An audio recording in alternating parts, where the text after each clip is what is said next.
The following program is paid for and furnished by its producer, host, and sponsors. And with that, we say it is time for Legally Serving Rockland with your host, Mike Diederich, and guest. Good morning. Steve, how are you today? I'm fine, thanks. Busy around here, but that's the way we like it. Well, we have the supervisor candidates, Teresa Kenny and Tom Kleiner should be calling in. And we're going to have them talk about their candidacy. I'm Mike Diederich. I'm running for district attorney. And this show, Legally Serving Rockland, I'm trying to raise some of the issues that we're facing here in Rockland and also how they apply to my race for district attorney. And if any of the viewers would like to help my campaign by volunteering 1 hour of time or a campaign donation, please contact my campaign. My website is serverockland.org, or you can call my office, Mike Diederich. I have an office in Stony Point. My phone number is 845-942-0795. Once again, my website is serverockland.org. Steve, do we have any callers? You have several. I have Vic Alfieri first, and then we have Tom Kleiner on the next line. So you want to go to the calls? Yeah, let me take Victor's first. Judge Alfieri, I think you read in the paper that I had a press conference and described my grand jury initiative, where I'll employ the grand jury system to investigate and then report on various issues that people perceive are facing us here in Rockland County. They might include corruption issues, might include Medicaid fraud issues, other things. And I really appreciate your call because you as you can briefly describe for the viewers, you've been both a prosecutor for the DA's office a long time ago, a defense attorney, and a county court judge. So you're a real expert at criminal law. Could you just mention what you think about my grand jury initiative? Well, which by the way you thought of. Well, yeah, I had proposed that a while back when I was running. I didn't realize you were going to have Teresa Kenny on, who I've known for a very long time. She's an excellent lawyer, worked for the town for a long time, had several cases before me. Teresa, you always made it very easy to be a judge because you laid out every issue and the way it should be laid out right before the judge's eyes. So I always had the ability to look at your papers and to make a good decision, I think. And attorneys help in that regard. Thank you. So what do you think of the grand jury initiative? It was portrayed by the other side as not being lawful. No, it's lawful. Basically, it's really used for allegations of systematic failure to enforce building and fire codes, for example, the use of public funds for illegal purposes. But the statute, Article 190 of the Criminal Procedure Law, allows for grand jury reports. And basically, it allows for the grand jury, a group of 23 people, to sit and listen to evidence to determine whether there's some systematic failure in the system. Because basically, by a preponderance of evidence, they can issue a report that shows that there's some malfeasance or nonfeasance or neglect in office, and also propose recommendations. This is the key thing, that you're not indicting people necessarily. I mean, you could, but you're generally not indicting people when you issue a grand jury report. What you're doing is you're proposing recommendations for the legislative branch and the executive branch, administrative action to be taken in the public interest. So this is different from the usual way a grand jury is used. And by the way, I can't even remember a case of grand jury reports in my time in Rockland County, although they're used elsewhere in the state. Well, that's why I really appreciate you bringing forth this idea, which I'm going to run with because I think it's going to be really important for helping people have faith in our criminal justice system and our democracy here in Rockland. Victor, thank you so much for calling. Sure. Thank you. Let me turn to have Tom Kleiner on the line. Steve? Tom, how are you this morning? Okay, Mike, thanks for having me on. Thanks for having Teresa, I think, in the studio as well. Great. Yeah, Teresa's here. So why don't I introduced to, I keep saying viewers, and I realize it's radio. So, listeners, let's have the listeners hear perhaps a minute or so of both of you just describing yourselves briefly and why you're, not really, just describe yourselves briefly, and then I'm going to ask you some questions relating to what I saw that you really dealt with already in a journal news story today regarding the election. So why don't you both spend a minute or so just describing yourselves for the listeners. Well, being they can't see us, I'm going to tell them that I'm stunningly gorgeous. She is. Kidding aside, I have worked for the town as an attorney. I've lived in Orangetown for 25 years. I have worked as an attorney for the town for 23 years. I also run a private real estate law practice in Nanuet, which I've also operated for 23 years. I have 2 adult children, 23 and 24, and I'm married to my husband 28 years, and we live in the town, and I am looking forward to running for town supervisor. You got married when you were 10 years old? I did. I knew I liked you. Tom, tell us about yourself briefly. So many listeners from my many years on WRCR, going back with Steve and others, are familiar with my service as Orangetown supervisor from 1996 to 2009. There were some huge issues that we faced then that actually are reappearing now, and I think are of most concern to voters. So when I started, one of the immediate issues we faced was the disposition of the Rockland Psychiatric Center, a surplus property where a developer had proposed to build 5,000 housing units. So we rejected that plan from the state, negotiated with them, and bought 348 acres so that we could determine our own destiny there. And I mention that because overdevelopment, and I'm sure we'll get into, is one of the key issues facing the town of Orangetown, the biggest concern that voters have at this point other than taxes.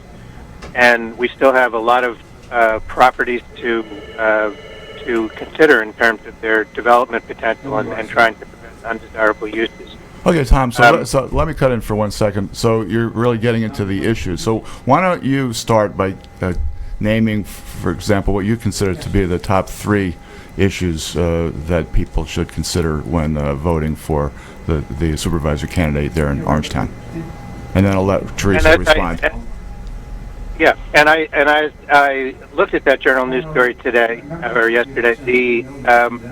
I think we share our concern about the issues facing the town. The question is, given my 14 years in the position and my familiarity with those who are able to provide necessary grants to reduce costs for buying open space and setting the town on the right track. I think that's very important moving forward. So one of them is, of course, the threat of overdevelopment, primarily, as you have talked about in your campaign, the overdevelopment in Ramapo that everyone in Orangetown and the other 3 towns are concerned about the spillover effects of that overdevelopment. That's one issue. The second issue is taxes and spending and economic development. We have to create more tax ratables in the town to reduce the property tax as much as possible, stay under the tax cap. And the third issue is environmental protection.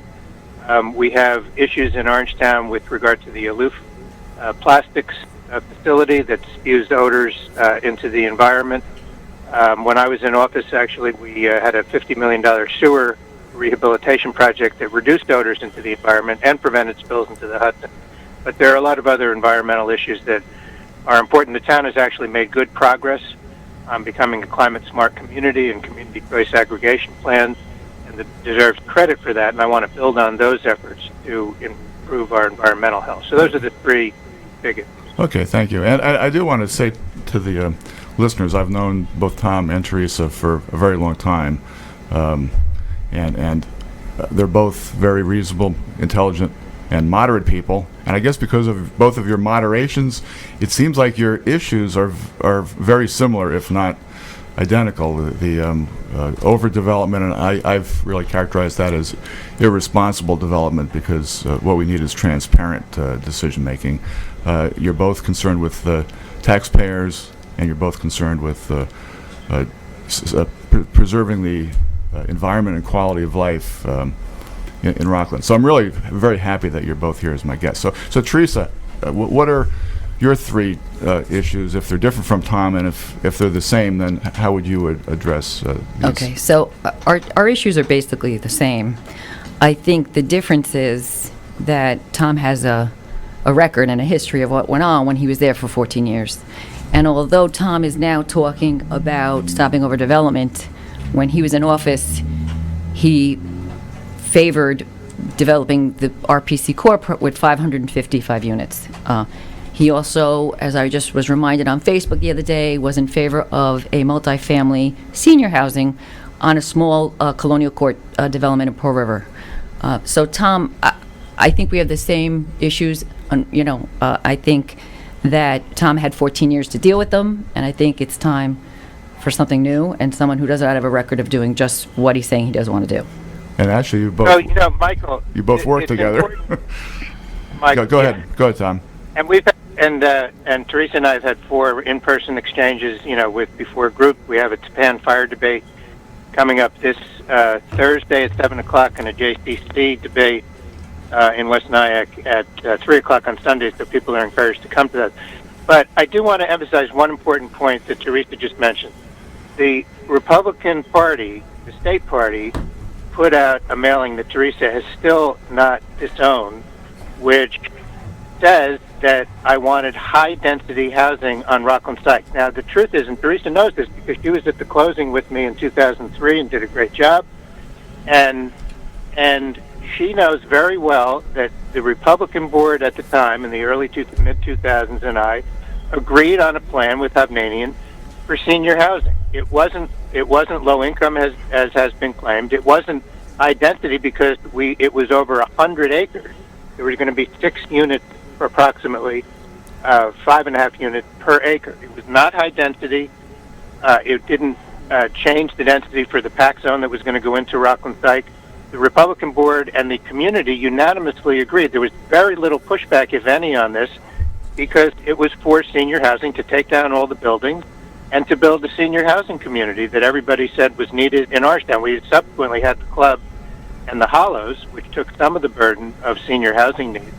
But, it's really the Republican Party put out a mailing that was full of lies and distortions that has not been has not been called by Teresa as the candidate. Teresa knows better. She was there this entire time. Okay, let me chime in for 1 second because it is my program, and I have to advertise myself a little bit. And me being on the Serve Rockland line, row I on the ballot, which listeners is the very bottom of the ballot this year, and my opponent is on the Democratic and Republican and Conservative Party lines, and he received about 100% of the Hasidic bloc vote in the primary election last summer. So the grassroots, through a grassroots campaign, we've gotten me on the ballot, and I'm a person who's experienced in all sorts of law. I've influenced the U.S. Supreme Court. I've tried, prosecuted, and defended criminal cases, and I'm on the independent Serve Rockland line, row I,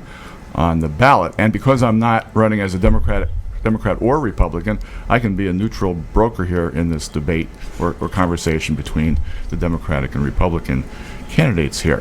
So, Mike, can I just interrupt? Teresa, I am on the H line too. So and Teresa's on the H line, and thank you. Everybody should think about coming down to row H and I.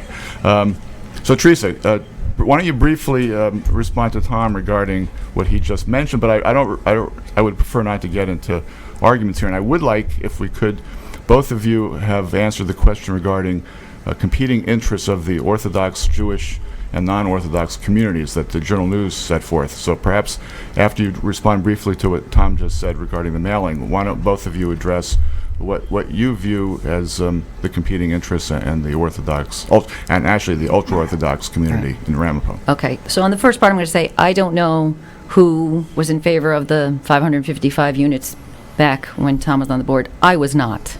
So that's all I'm going to say on that issue. As far as the mailer, it's factually correct. I don't necessarily agree with the tone or the optics, but it's factually correct. I want to chime in here because tone is so important, and especially when dealing with the issues involving the religious community.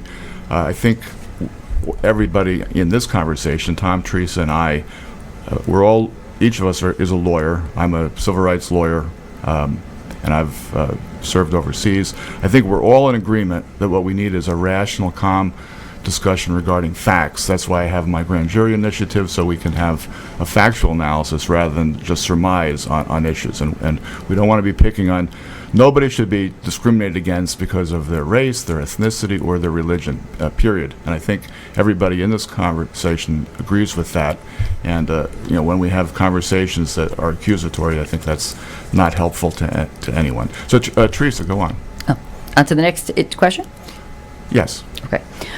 Mike, I want to thank you for bringing this issue to the forefront. There's a couple people out there, we've been talking in code over development for quite some time. There's Jim Foley, that's running for the county legislator, and John McGowan, and I think it's time to recognize that it's more than overdevelopment, that we have a group of people who are exclusionary to everybody else. And unfortunately, that results in a lot of things. One, and what I think is important to you, is what happened to the East Round Post School District. That should have never been allowed to happen. And I will say, I know our state, and they sat by and didn't do anything until it was way too far gone. And so I think we need to, as I say in my response, we need to break down the walls. But it's two-sided. We need to be integrated. There's no other community. If the people in Pearl River said, we only want Irish here and no one else can come, there'd be riots in the streets. So I think that's part of the problem, and I point out I'm a real estate attorney. I interact with Orthodox, ultra-Orthodox, and Hasidim all the time, and they're lovely people. We have nice conversations. There's no reason that there has to be this friction. So I think that's important, and I applaud you for making it more than just overdevelopment, because once a board gets taken over, whether it be the Ramapo Town Board or the East Ramapo School District, it then becomes them versus us, and that's not good. I think we have to have a society where everyone can get along and respect the rights of everyone else, and that includes, in my opinion, everyone getting a sound basic secular education so they understand history, science, civics, and basic values that everyone here cherishes. Tom, your turn. Yeah, just two very quick points. And we don't have to, obviously, Teresa and I will have plenty of opportunities still to debate these issues, but I just want to say unequivocally that the mailing that was sent by the New York State Republican Committee had a number of not only distortions but lies that need to be called out, and we'll have an opportunity to do that, that are repeated on social media incessantly. And I have put a letter to the editor in and post on my page that people can visit to see the truth about these things, which is really unfortunate, and it's unfortunate that it's not been acknowledged. But leaving that aside, I did want to mention something, Mike, about your race. I mean, I applaud you for running. What's ironic about this is there have been various innuendos about the Rockland site development that, again, we had unanimous support for with the town board for the senior housing. And what's ironic in this election is that the candidate that has the Republican nomination and Democratic nomination and got the block vote was supported, not only supported, but by the Republican Party in Orangetown, and the block vote was then secured by that candidate, and Tom Walsh paid Teresa's campaign manager $65,000 in the campaign filings to run his campaign. So it's, again, we agree, as Teresa. I agree with what Teresa said, what you said about the overdevelopment threat, about the problems of overdevelopment in the ultra-Orthodox community. But it's ironic that those who are complaining most with large signs and over-the-top rhetoric are the same people, essentially, who supported the DA candidate who secured the block vote and is running with their support in the election. And I did not support support that candidate for that position, in part because of those issues. In fact, when I was running in 2009 for county executive, I opposed the chicken slaughterhouse in New Square, and ultimately the margin of victory was the block vote that went to my Republican opponent in that race. So I've always stood up against the political forces in Ramapo. I have a record of doing that over my entire career. But getting back to the present, can I just butt in 1 second and ask regarding, because when people talk about the block vote, I've said all along what I object to is the ultra-Orthodox leadership dictating to its members how to vote. And my view is that if everybody, including the members of the ultra-Orthodox community, had better education in civics history, that they'd be voting more as individuals and less as a group, and that's the problem with that I see with block voting. It's basically a religious faction taking over, as opposed to the individuals of that community acting as individual American citizens. Do you both agree with that proposition? Let me just say very quickly, I agree with you completely, but this is not something that those outside of the Hasidic villages in the town of Ramapo are easily going to change. We have a moral obligation to do what you've done, which is to point out the inadequacies of the private school education in those communities. But let's be realistic. What we have to do in Orangetown and the other towns outside Ramapo is to do what is necessary to protect the quality of our communities. And I know Teresa agrees on this. She's spoken to this as well. With strong zoning and code enforcement and public notification of zone changes within our own community, protecting vulnerable properties, revising our codes. We agree on many of these things. We have to protect the quality of the neighborhoods and the suburban quality of in Orangetown that exists, and that's our first priority. The more difficult issue, I don't want to say it's unsolvable, but it is a historically difficult issue, is changing behavior within the Hasidic communities in the town of Ramapo and making sure they get the education that those kids deserve. Very difficult, but we have an obligation to keep trying.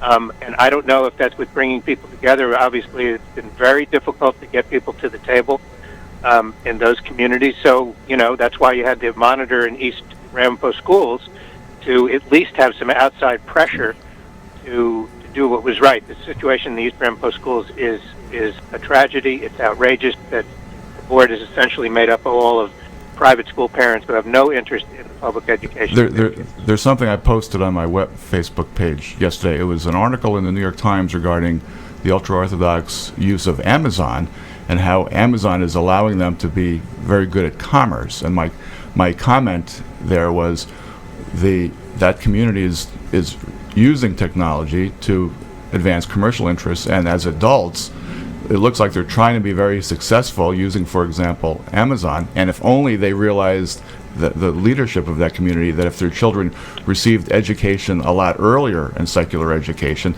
they could be so much more successful in so many other fields as well. So, Teresa, you have been silent here. I so have been. Your turn for a while. Couple just quick points. One. Oh, take your time. Just to point out that Tom's running mate, Jerry Batari, is Tom Walsh's campaign manager. Has been very active on the campaign. That, he carried petitions for Alden Wolf, who is also the presumable block candidate. So I just think, making a $200 donation to Judge Walsh something more than it is a little silly. But okay, so in the general issue, though, regarding we were talking about the Orthodox, ultra-Orthodox. So it's the schools are a huge part of it. But as an attorney, I sat through a fair housing seminar, and they talked about you cannot discriminate against anybody. And then I did what I never did in my 50-something years of living here. I went up to New Square. I went into New Square. I drove in. After being stopped by a private security guard and being stopped by a Ramapo police officer, I drove into New Square. How does a community get away with that? Where is our Attorney General? She's too worried about some video that was played on Facebook. Where are they not?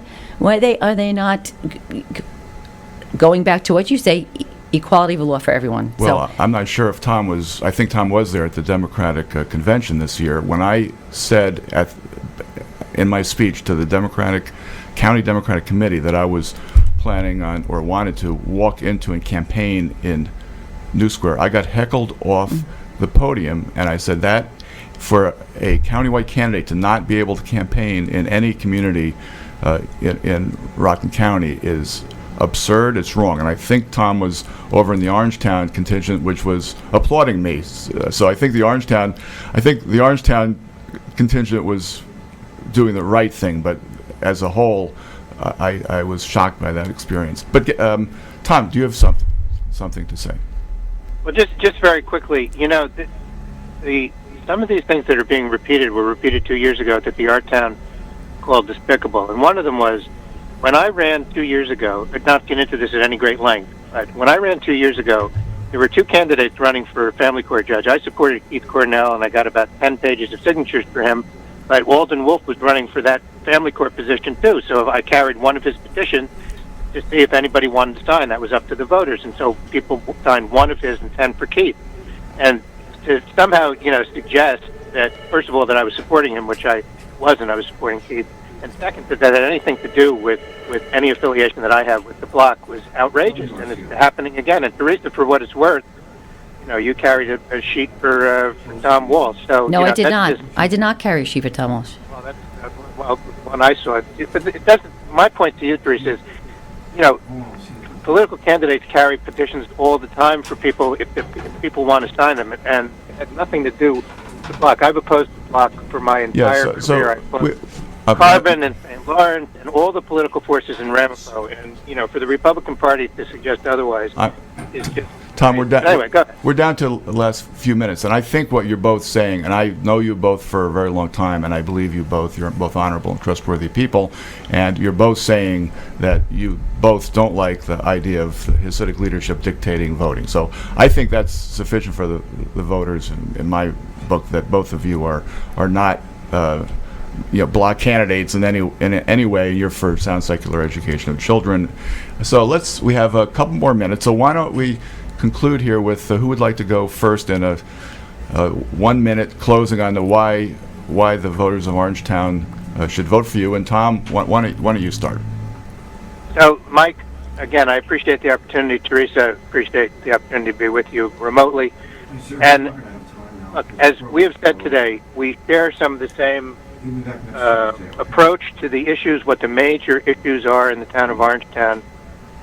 But hopefully the 14 years that I had in Orangetown, when we had the lowest tax growth among the 5 towns, when I was in office, despite having to absorb the McGee settlement that I had inherited and other challenges, what we did at Rockland site that now has resulted in the Chase Data Center going in, which will pay great, a lot of taxes to the town without burdening the neighborhood.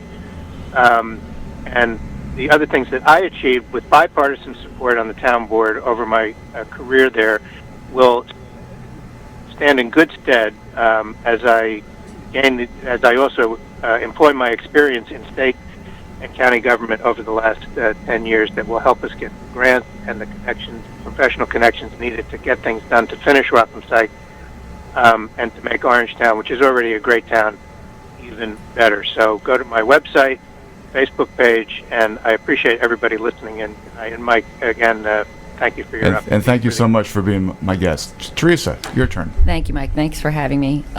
So I would just start by saying I think that my 23 years tops his 14, but that's just me. I have been there for 23 years. I've served under 4 supervisors, so I had the advantage of working one-on-one with all 4 of them. I I saw what works and what doesn't work. And they all had positive things, so there's positive on both, but I'd like to say I'm going to take the positive from all 4 of them and make a great supervisor. But most of all, Chris Day was doing great things, and I want to pick up where Chris was doing and keep running with it. I just want to point out, if the 555 units were built at the RPC Center that Tom was proposing, but there'd be no Chase Data Center, because that's where it is. So I'd like to bring my experience as a town attorney's office and in private practice to the town supervisor's office, and I ask your listeners for their vote and my support on November 5th. Oh, thanks so much. So, to the listeners, I'm Mike Diederich. I'm running for district attorney. I'm running as an independent on row I, the Serve Rockland line. My opponent is on the Democratic and Republican and conservative lines and received about 100% of the block vote. So if you can help my campaign by donating an hour of your time or a contribution, please contact my office at my phone number is 845-942-0795, or go to my website, serverockland.org, and any and all help will be appreciated. Please tell your family and friends to vote Mike Diederich for District Attorney. Thank you so much, Steve Pissell. And we'll see you next week, Mike.